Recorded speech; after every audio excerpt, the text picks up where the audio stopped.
ჩემი შეცდომების გამოსწორება არ არის ძნელი. ჩემთვის უფრო ძნელია თქვენი შეცდომების გამოსწორება.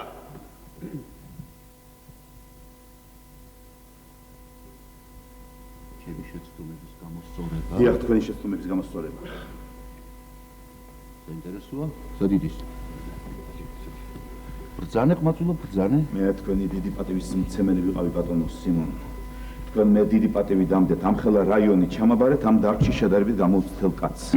მეგონა რომ თქვენ შემდეგ გასაკეთებელიც არაფერი არ იქნებოდა, მაგრამ ის რაც მე აქ დამხვდეს, ეს შეცდომა კი არა, ეს ბოროტებაა ნამდვილი.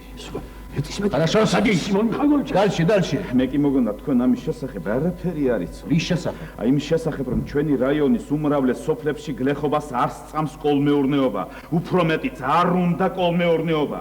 გლეხი თავის საკარმი და მონაკვეთს დასტრიალებს, იმიტომ რომ იცის ისაა მისი ნამდვილი მარჩენარი. თქვენ კოლმეურნის შეგნება ისევე გლეხის შეგნებამდე, კერძო მესაკუთრის შეგნებამდე დაიყვანეთ. Дальше. რაიონის ცენტრში და მის ირგვლივ სოფლებში სახელმწიფო ცეცხლის ხარჯზე მომადლიერებული ყავთ გლეხობა. დანარჩენ სოფლებში კი სულ ზღაფავენ. ხანაგო გიორგი, რამდენი მილიონერი კოლმეურნეობა გყავს? მე გაცოცხლ უცხოეთის დელეგაციის წევრი კი არა, მაგრამ ძალით გამილიონერებულ კოლმეურნეობებში რომ მიმაქანებ. იფნარში და მის მაგარ სოფლებში შევიხედოთ, სადაც შრომა დღეზე 100 გრამის სიმინდი განაწილდა. სადაც გლეხს ისე გაუჭირდა, რომ თესვის დროს 1000 სიმინდს იპარავს და ხუპავს თავისი სოფლის მომავალ მოსავალს. და ასეთ სოფლებში, სადაც გლეხები ერთმანეთთან ქოთნებით დარბიან, თქვილის სასესხებლად თქვენ უკანასკნელ უკმას ართმევ და მისი ჯიბიდან ამოღებული ფულით პარიზელებს გინდა მოთხაროთ თვალი და იმათზე უფრო დიდი ტრიუმფალური თაღი ააგოთ აქ. გლეხობა მართავს ნებით იძლევა. რატო ძმაო ნებით იძლევა, იმიტომ რომ იცის ძალით ავართმევთ ჩვენ. უამრავ სოფლებში არ არის გზა, სკოლა, აბანო. თქვენ კი მისი ჯიბიდან ამოღებული ფულით კინო გადაღებებს აწყობთ და მოჩვენებით კეთილდღეობაზე, რომელსაც გლეხი ვერ ეკისა და ვინ იცის კიდევ როდის ეღიცხება. აქედან წასვლის წინ საკავშირო დროშაც კი მიიღებთ.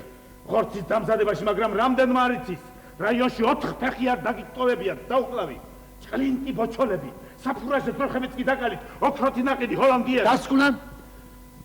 ვიღაც უნიჭო ხელოსნების ნათხიპნი, ვერცხლისფრად მოლაპლაპე რახიტული ძეგლები გინდათ დადგათ რაიონში და მით საკუთარი ძეგლი აი დაიდგათ. ძეგლებზე მაინც გაჩვენდა სიმონ მიხайлოვიჩი. როგორ გონიათ? რას გეტყოდნენ იმ რევოლუციის ნამდვილი რაინდები, რომ გაეგოთ მათი ძეგლების დასათმელად როგორ ართმევთ გლეხობას უკანასკნელ უკმას.